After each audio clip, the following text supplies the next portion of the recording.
¿Alguna vez has entrado a una sala y, sin que nadie diga una palabra, has sentido que ya perdiste antes de empezar? Que la gente te mira como si no valieras del todo, que tu opinión pesa menos que la de otros, que tu presencia simplemente no registra. Lo más inquietante es que ese trato no tiene nada que ver con lo que dices ni con lo capaz que eres. Tiene que ver con señales tan pequeñas que ni siquiera sabes que las estás enviando. Y lo que estás a punto de descubrir te va a hacer repasar, con una incomodidad muy específica, tu última reunión importante. Quizás te ha pasado en una reunión clave. Preparaste tu argumento a la perfección, conoces el tema mejor que nadie en la sala, y aún así, cuando hablas, la atención se dispersa, alguien te interrumpe sin disculparse, o tu propuesta se valida solo después de que otro la repite con otras palabras, como si de pronto esa misma idea valiera más solo por salir de otra boca. Quizás también te ha pasado que respondes, no sé, cuando en realidad sí tenías una idea clara, o que te sorprendes cruzando los brazos justo antes de defender un punto en el que crees firmemente. Si te identificas con esto, no es que tu criterio sea débil, es que existen microseñales, casi invisibles, que están comunicando algo completamente distinto a lo que tú sientes por dentro. Y antes de que termine este video, vas a tener una lista exacta de cuáles son. Para entender por qué esto ocurre, hay que hablar de un concepto que la psicología social lleva décadas estudiando: la atribución de estatus a partir de señales no verbales. El cerebro humano, antes de procesar el contenido de lo que alguien dice, ya ha hecho un juicio automático sobre su nivel de autoridad basándose exclusivamente en la postura, la voz y el ritmo con el que se mueve. Esto sucede en cuestión de segundos, mucho antes de que la parte racional del cerebro entre en acción, y es completamente inconsciente, tanto para quien lo emite como para quien lo percibe. Es decir, la gente decide si merece escucharte antes de haber escuchado una sola palabra tuya. Y lo más importante, este mecanismo no discrimina entre inseguridad real e inseguridad aparente. Tu cerebro puede estar completamente seguro de lo que dices, pero si tu cuerpo envía señales de duda, la percepción externa será de duda, sin importar cuánto sepas del tema. Aquí está la pieza que casi nadie explica, y que cambia por completo la forma de abordar este problema. No se trata de fingir seguridad, porque fingir genera incongruencia, y la incongruencia es precisamente lo que el cerebro humano detecta con más facilidad. Existen microexpresiones y tensiones corporales tan sutiles que, cuando alguien intenta simular una postura de poder sin sentirla, el cuerpo termina delatándolo con gestos contradictorios, una sonrisa forzada, un parpadeo acelerado, una mano que se mueve de más. El verdadero cambio no ocurre fingiendo seguridad, sino corrigiendo los hábitos concretos que están, sin que lo notes, comunicando exactamente lo contrario de lo que sientes. Y quédate, porque más adelante vas a descubrir cuál de estas señales es la que más rápido destruye una primera impresión, aunque parezca la más inofensiva de todas. Imagina a Daniel, un analista financiero con casi 6 años de experiencia, alguien que dominaba los números mejor que cualquiera de sus colegas. Sin embargo, en cada reunión de comité, sus propuestas eran recibidas con cortesía, pero rara vez con acción real. Entraba encorvado, con los hombros ligeramente caídos hacia adelante, cargando la laptop contra el pecho como si buscara una barrera invisible entre él y el resto. Hablaba en voz baja, encadenaba varias muletillas antes de llegar al punto central de su idea, y cuando alguien lo cuestionaba, su respuesta más frecuente era: bueno, no estoy completamente seguro, pero tal vez podríamos considerar. Un día, un mentor externo, después de observarlo en una presentación, le hizo una sola pregunta: ¿tú realmente crees en lo que acabas de proponer? Daniel respondió que sí, con total convicción. El mentor le señaló entonces que nada en su cuerpo, en su voz ni en su lenguaje reflejaba esa convicción. A partir de ese momento, Daniel empezó a trabajar exclusivamente en la forma en que comunicaba, sin cambiar absolutamente nada del contenido de sus ideas. Enderezó su postura al entrar a cada sala, eliminó las muletillas de sus intervenciones, sustituyó el «no estoy seguro» por «voy a confirmar ese dato y te lo entrego hoy mismo», y empezó a sostener la mirada con naturalidad en lugar de esquivarla.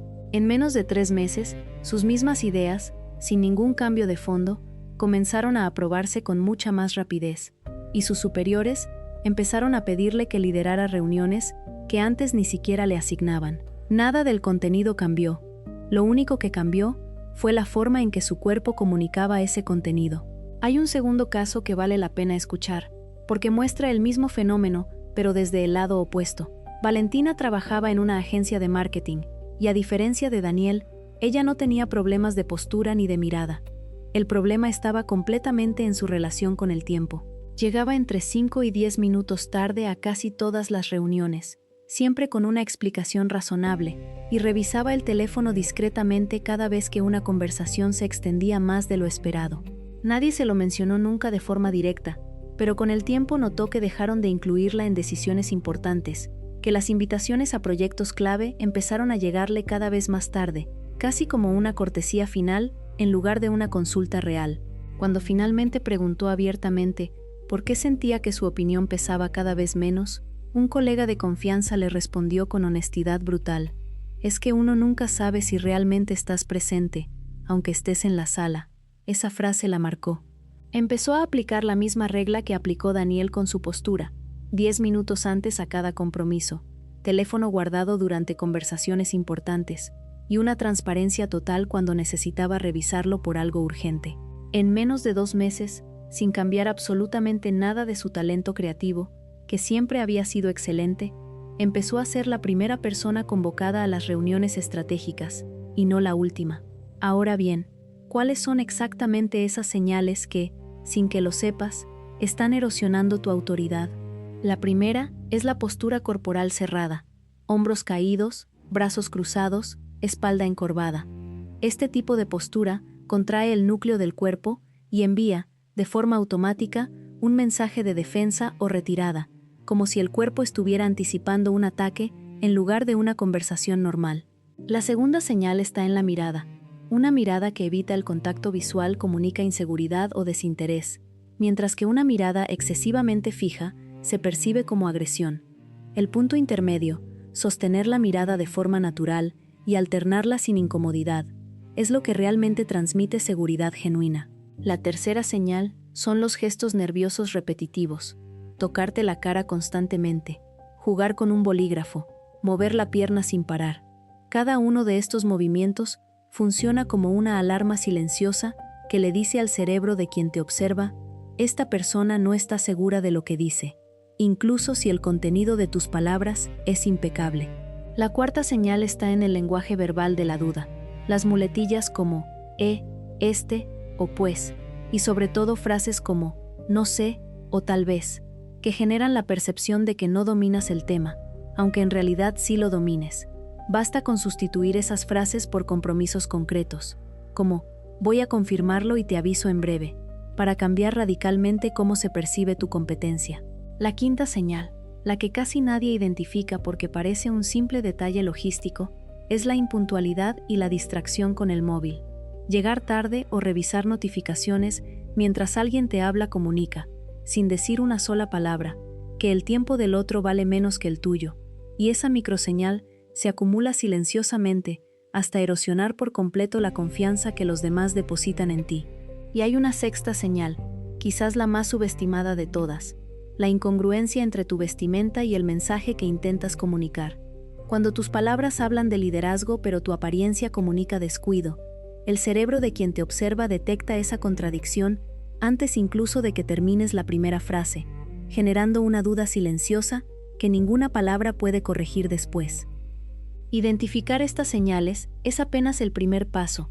Lo que realmente transforma tu presencia es la corrección deliberada y sostenida de cada una de ellas. Lo primero que puedes hacer es trabajar la postura de forma consciente antes de cualquier interacción importante.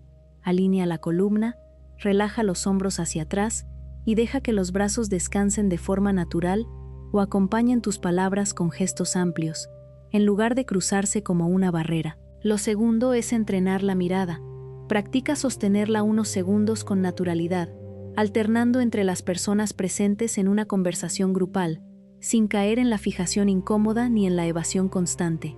Lo tercero es anclar las manos de forma estable, ya sea sobre la mesa o en tu regazo, y si necesitas moverte, hazlo de forma deliberada, como parte de un gesto que refuerce tu mensaje, en lugar de un tic nervioso incontrolado. Lo cuarto es reestructurar tu lenguaje verbal. Elimina las muletillas, practicando pausas breves en silencio, en lugar de rellenar cada espacio con sonidos vacíos. Y sustituye las respuestas vagas por compromisos claros y verificables. Lo quinto es proteger tu puntualidad y tu atención como si fueran activos profesionales. Crea una regla mental de llegar 10 minutos antes a cualquier compromiso importante y guarda el teléfono durante conversaciones relevantes, comunicando de forma transparente si necesitas revisarlo por alguna razón puntual. Y lo sexto es simplemente alinear tu vestimenta con el mensaje que quieres transmitir, sin necesidad de exagerar ni de perder tu esencia personal. Basta con preguntarte, antes de cada reunión importante, si tu apariencia refuerza o contradice lo que estás a punto de decir. Lo que definitivamente conviene evitar es intentar corregir todo al mismo tiempo, porque el cambio forzado y simultáneo suele generar una rigidez que se percibe como aún más artificial que el problema original. El cerebro humano detecta la sobrecorrección casi con la misma facilidad con la que detecta la inseguridad. Tampoco conviene caer en el extremo opuesto, adoptando una postura de dominancia exagerada, con una mirada desafiante o un tono de voz artificialmente elevado, porque eso se interpreta como agresión y genera rechazo en lugar de respeto. La forma correcta de actuar es incremental. Elige un solo hábito. Practícalo de manera consciente durante una semana hasta que se vuelva automático, y solo entonces incorpora el siguiente. La consistencia diaria, aplicada de a un cambio a la vez, genera un ajuste genuino y sostenible, mientras que el intento de transformación total y repentina casi siempre termina abandonado a los pocos días. Vale la pena también entender que esto no se trata de convertirte en alguien que no eres, sino de eliminar la distancia entre la seguridad que sientes internamente y la seguridad que tu cuerpo comunica hacia afuera. Muchas personas cargan una competencia real que nunca llega a ser reconocida, simplemente porque el envoltorio no verbal comunica lo opuesto a lo que hay dentro.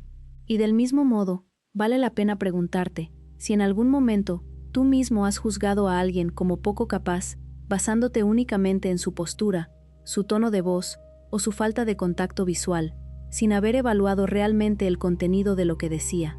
Ser consciente de este sesgo, tanto en cómo te perciben como en cómo tú percibes a otros, es lo que te permite dejar de emitir juicios automáticos y empezar a evaluar con más justicia, tanto a ti mismo como a quienes te rodean.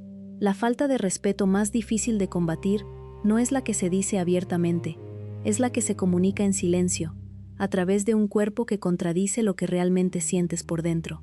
La próxima vez que entres a una sala, antes de decir una sola palabra, detente un instante y pregúntate, ¿mi postura, mi mirada y mi voz están comunicando la misma seguridad que tengo en mi cabeza? ¿O estoy dejando que un gesto involuntario decida, antes que yo, cuánto voy a valer en esa conversación?